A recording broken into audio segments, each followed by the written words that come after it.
Welcome to Kalam பாடசாலை. இன்றைக்கி நம்ம என்ன பார்க்க போகிறோம்னா, திருக்குறளில் கல்வி அப்படின்ற அதிகாரத்தில் இருக்கிற 10 திருக்குறளையும் பார்க்க போகிறோம். ஓகே, ஃபஸ்ட்டு திருக்குறள் என்னென்னா, கற்க கசடர கற்பவை கற்றபின் நிற்க அதற்கு தக. கற்க கசடர கற்பவை கற்றபின் நிற்க அதற்கு தக. நூல்களை குற்றமற ஃபஸ்ட்டு கற்றல் வேண்டும், கற்ற பின்னாடி கற்றபடி நடத்தல் வேண்டும் அப்படின்றாங்க. கசடு அப்படின்னா என்ன மீனிங்னா குற்றம், நிற்க அப்படின்னா கற்றவாறு நடக்கணும் அப்படின்னு அர்த்தம். நிற்க அப்படின்னா இந்த திருக்குறள் என்ன மீனிங்னா கற்றவாறு நடக்க. கற்க கசடர கற்பவை கற்றபின் நிற்க அதற்கு தக. நூல்களை குற்றமில்லாமல் கற்றுக்கணும், ஃபஸ்ட்டு கற்றல் வேண்டும், அதுக்கப்புறம் கற்றபடி நடத்தல் வேண்டும் அப்படின்றாங்க. அடுத்த குறள், எண்ணென்ப யானை எழுத்தென்ப இவ்விரண்டும் கண்ணென்ப வாழும் உயிர்க்கு. எண்ணும் எழுத்தும் இந்த ரெண்டுமே மனிதர்களுக்கு 2 கண்ணு மாதிரி. ஒரு மனிதனுக்கு 2 கண்ணு எப்படி முக்கியமோ அதே மாதிரி எண்ணும் எழுத்தும் 2 கண்ணு மாதிரி முக்கியம் அப்படின்னு சொல்கிறாங்க இந்த திருக்குறளில். எண் அப்படின்னா எண்களை குறிக்குது, கணக்குகளை குறிக்குது. எழுத்து அப்படின்றது இலக்கண இலக்கிய வடிவத்தை குறிக்குதுன்றாங்க. எண்ணும் எழுத்துன்றது எண் என்பது நம்பர்ஸையும், எழுத்துன்றது இலக்கண இலக்கியங்களையும் சொல்கிறாங்க.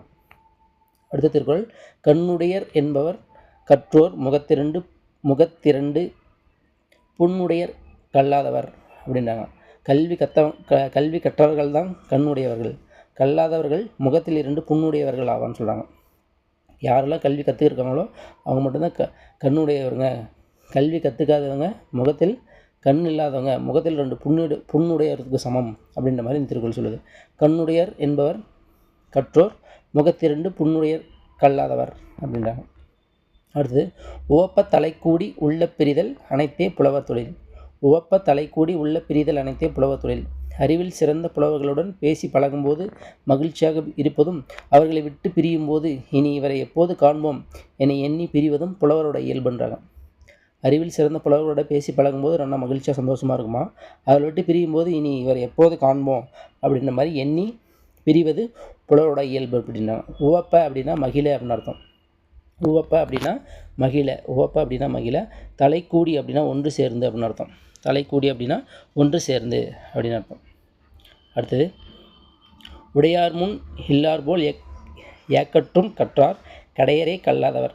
உடையார் முன் இல்லார் போல் ஏக்கற்றும் கற்றார் கடையரே கல்லாதவர். செல்வம் உடையவர் முன் ஏழை கவலைப்பட்டு இறந்து நிற்பது போல கற்றவர் முன் பணிந்து கற்பவரே உயர்ந்தவர், பணிந்து கல்லாதவர் தாழ்ந்தவர் அப்படின்றாங்க. இதில் யார் உயர்ந்தவங்க யார் தாழ்ந்தவங்கன்னு சொல்லி கம்பேர் பண்ணுறாங்க. செல்வம் உடையவங்கிட்ட, நல்லா வசதியாக இருக்கிறவங்ககிட்ட ஒரு ஏழை எப்படி கவலைப்பட்டு இறந்து நிற்பானோ அது மாதிரி கற்றவங்க முன்னாடி பணிந்து கல்வி கற்றுக்கிறாங்க இல்லையா, அவங்க தான் உயர்ந்தவர். பணிந்து கல்லாதவர் ரொம்ப தாழ்ந்தவர் அப்படின்ற மாதிரி இந்த திருக்குறள் சொல்லுது. உடையார் அப்படின்னா செல்வர். உடையார் என்பது யாரை குறிக்குதுன்னா செல்வரை குறிக்குது. இல்லார் அப்படின்றது யாரை குறிக்குதுன்னா ஏழைகளை குறிக்குது. உடையார்னா செல்வரையும், இல்லார் அப்படின்றது ஏழையும் குறிக்குது. ஏக்கற்று அப்படின்னா கவலைப்பட்டு அப்படின்னு அர்த்தம். ஏக்கற்று அப்படின்னா கவலைப்பட்டு அப்படின்னு அர்த்தம். ஏக்கற்று கவலைப்பட்டு. கடையர் அப்படின்னா தாழ்ந்தவர். கடையர் அப்படின்னா தாழ்ந்தவர் குறிக்குது. உடையார்னா செல்வர், இல்லார்னா ஏழை, ஏக்கற்றுனா கவலைப்பட்டு, கடையர் அப்படின்னா தாழ்ந்தவர். அடுத்த குறள், தொட்டனைத்து ஊரும் மணற்கேணி மாந்தர்க்கு கற்றனைத்து ஊரும் அறிவு. தொட்டனைத்து ஊரும் மணற்கேணி மாந்தர்க்கு கற்றனைத்து ஊரும் அறிவு. மணற்பாங்கான இடத்தில் தோண்ட தோண்ட நீர் சுரக்கும், அதுபோல் மக்கள் நூல்களை கற்க கற்க அவர் தம் அறிவு வளரும் அப்படின்னாங்க. தொட்டனைத்து அப்படின்னா தோண்டும் அளவு அப்படின்னு அர்த்தம். தொட்டனைத்துனா தோண்டும் அளவு அப்படின்னு அர்த்தம். மாந்தர் அப்படின்ற எதை குறிக்குதுன்னா மக்களை குறிக்குது. தொட்டனைத்துனா தோண்டும் அளவு. மாந்தர் அப்படின்னா எதை குறிக்குதுன்னா மக்களை குறிக்குது. மாந்தர் அப்படின்னா மக்களை குறிக்குது. தொட்டனைத்து ஊரும் மணற்கேணி மாந்தருக்கு கற்றனைத்து ஊரும் அறிவு. மணற்பாங்கான இடத்தில் தோண்ட தோண்ட நீர் சுரக்கும், அதுபோல் மக்கள் நூல்களை கற்க கற்க அவரோட அறிவு வளரும் அப்படின்றாங்க. அடுத்த குறள், யாதானும் நாடாமல் ஊறாமல் எண்ணொருவன் சாந்துணையும் கல்லாதவாறு. யாதானும் நாடாமல் ஊறாமல் எண்ணொருவன் சாந்துணையும் கல்லாதவாறு. கற்றவனுக்கு எந்த நாடும் தன்னாடாகும், எந்த ஊரும் தன் ஊராகும். இதனை அறிந்தும் சிலர் சாகுமறை கற்காமல் இருப்பது ஏன் அப்படின்றாங்க. சாந்துணையும் அப்படின்னா என்ன மீனிங்னா சாகும் வரையிலும். சாந்துணையும் அப்படின்னா என்ன மீனிங்னா சாகும் வரையும். சாந்துணையும் அப்படின்னா சாகும் வரையிலும். கற்றவனுக்கு எந்த ஊர் போனாலும் தன் ஊர் மாதிரி, எந்த நாடு போனாலும் தன் நாடு மாதிரி. ஸோ இந்த இதெல்லாம் தெரிஞ்சும் இவ்வளவும் அறிஞ்சு ஏன் கல்வி கற்றுக்காமல் இருக்காங்க, தான் சாகுமறை கற்காமல் இருப்பது ஏன் அப்படின்ற மாதிரி ஒரு கேள்வியை கேட்குறாரு திருவள்ளுவர்.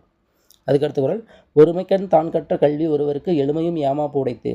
ஒருமைக்கண் தான் கற்ற கல்வி ஒருவருக்கு எளிமையும் ஏமாப்பு உடைத்து அப்படின்றாங்க. ஒரு பிறப்பில் தான் கற்றுக்கொள்ளும் நல்லறிவு இனி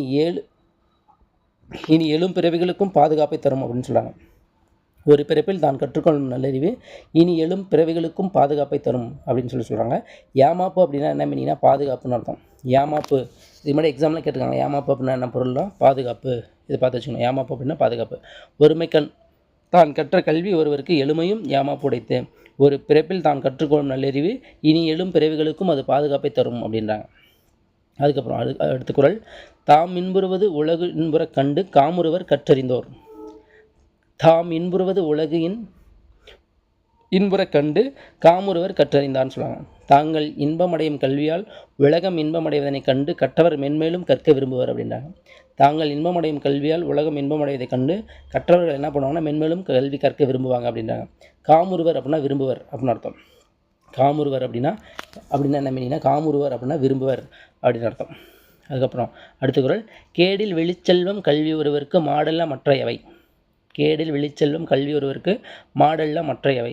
வெளிச்செல்வம் அப்படின்னா சிறந்த செல்வம் அப்படின்னு அர்த்தம். வெளிச்செல்வம் அப்படின்னா சிறந்த செல்வம். மாடுன்னா செல்வத்தை குறிக்குது. இங்கே மாடுன்னா மாட்டை குறிக்கல, செல்வத்தை குறிக்குது. மாடுன்னா செல்வம், வெளிச்செல்வம் சிறந்த செல்வம். ஸோ ஒருவனுக்கு அழியாத சிறந்த செல்வம் எதுனா கல்வி. ஒருவனுக்கு அழியாத சிறந்த செல்வம் எதுன்னு கேட்டால் கல்வி. கல்வி தவிர மற்ற செல்வங்கள் எல்லாம் செல்வங்கள் ஆக மாட்டாது அப்படின்றாங்க. கல்வி ஒருவனுக்கு அழியாத செல்வமே எதுனா கல்வி செல்வம் தான். கல்வி தவிர மற்ற செல்வங்கள்லாம் வந்துன்னா அழிஞ்சு போகும். கல்வி மட்டும்தான் ஒரு அழியாத செல்வம் அப்படின்னு சொல்லுவாங்க. கல்வி செல்வத்தை அழிக்கவே முடியாது அப்படின்ற மாதிரி இந்த குறள் சொல்லுது. ஸோ 10 குறள் முடிஞ்சு. என்னென்ன குறள்னு பார்த்துருவோம். ஃபஸ்ட்டு 1, கற்க கசடர கற்பவை கற்றபின் நிற்க அதற்கு தக. நூல்களை குற்றமில்லாமல் கற்றுக்கணும். கற்றபடி நடத்தல் வேண்டும் அப்படின்றாங்க. 2வது, எண்ணென்ப யானை எழுத்தென்ப இவ்விரண்டும் கண்ணென்ப வாழும் உயிர்க்கு. எண்ணும் எழுத்தும் இந்த மனிதர்களுக்கு 2 கண்ணு மாதிரி. கண்ணுடையவர் என்போர் கற்றோர் முகத்திரண்டு புண்ணுடையர் கல்லாதவர். கல்வி கற்றுக்கலாம், அவங்க கண்ணு இல்லாத மாதிரி முகத்தில் 2 புண்ணு தான் இருக்குது அப்படின்றாங்க. உவப்ப தலை கூடி உள்ள பிரிதல் அனைத்தே புலவர் தொழில். புலவரோட பேசி பழகும்போது நல்லாயிருக்கும், அவங்க பிரிஞ்சு போனாங்கன்னா கஷ்டமாக இருக்கும். இதுதான் புலவரோட இயல்பு. உடையார் முன் எல்லார் போல் ஏக்கற்றும் கற்றார் கடையரே கல்லாதவர். செல்வம் இருக்கிறவங்ககிட்ட ஒரு ஏழை எப்படி பணிந்து நிற்கணும், அது மாதிரி கல்வி கற்றவங்ககிட்ட பணிந்து கற்றுக்கிற மாதிரி அவன் தான் உயர்ந்தவன், கற்றுக்காதவன் தாழ்ந்தவன். தொட்டனைத்து ஊரும் மணற்கேணி மாந்தருக்கு கற்றனைத்து ஊரும் அறிவு. தோண்ட தோண்ட எப்படி தண்ணி சுரக்குதோ மணற்பாங்கான இடத்துல, அது மாதிரி நூல்களை கற்க மக்களுக்கு அறிவு வளரும். யாதானும் நாடாமல் ஊறாமல் என்னொருவன் சாந்துணையும் கல்லாதவாறு. ஒரு கற்றவனுக்கு எந்த நாடும் தன்னாடு தான், எந்த ஊரும் தன்னூர் தான். இந்த உண்மையை தெரிஞ்சு சாகுமுறையில் ஏன் கல்வி கற்றுக்காமல் இருக்காங்க அப்படின்னு ஒரு கேள்வி. ஒருமைக்கண் தான் கற்ற கல்வி ஒருவருக்கு எளிமையும் ஏமாப்பு உடைத்து, ஒரு பிறப்பில் தான் கற்றுக்கொள்ளும் நல்லறிவு இனி எழும் பிறப்புகளுக்கும் அது பாதுகாப்பாக இருக்கும். தாம் இன்புறுவது உலகு இன்புறக் கண்டு காமுறுவர் கற்றறிந்தவர். தாம் இன்புறுவது உலகு இன்புறக் கண்டு காமுறுவர் கற்றறிந்தவர். தாங்கள் இன்பமடைகிற கல்வி கற்றுக்கிறதுனால அவங்க அடைகிற இன்பத்தை பார்த்து உலகமும் இன்பம் அடையுது. அதை பார்க்கும்போது கல்வி கற்றுக்கணும் என்ன ஆகுனா, இன்னும் நம்ம கல்வி கற்றுக்கணும் அப்படின்ற மாதிரி தோணும். கற்றவர்களுக்கு மேன்மேலும் கற்க விரும்புவர். கேடில் விழிச்செல்லும் கல்வி ஒருவருக்கு மாடெல்லாம் மற்றவை. ஒருவனுக்கு அழியாத செல்வமே கல்வி தான். மற்ற செல்வங்கள்லாம் கல்வி தவிர மற்ற செல்வங்கள்லாம் எப்படின்னா அழிஞ்சிரும் அப்படின்னு சொல்கிறாங்க. அழியாத செல்வம் கல்வி ஒன்று மட்டும்தான் அப்படின்ற மாதிரி சொல்லுவாங்க. அவ்வளோதான் அந்த 10 குறள். இதில் கல்வியை பற்றி இருக்கிற 10 திருக்குறள், கல்வி பற்றி இருக்கிற அந்த அதிகாரத்தில் 10 திருக்குறளையும் பார்த்துட்டோம். Okay, thank you to all.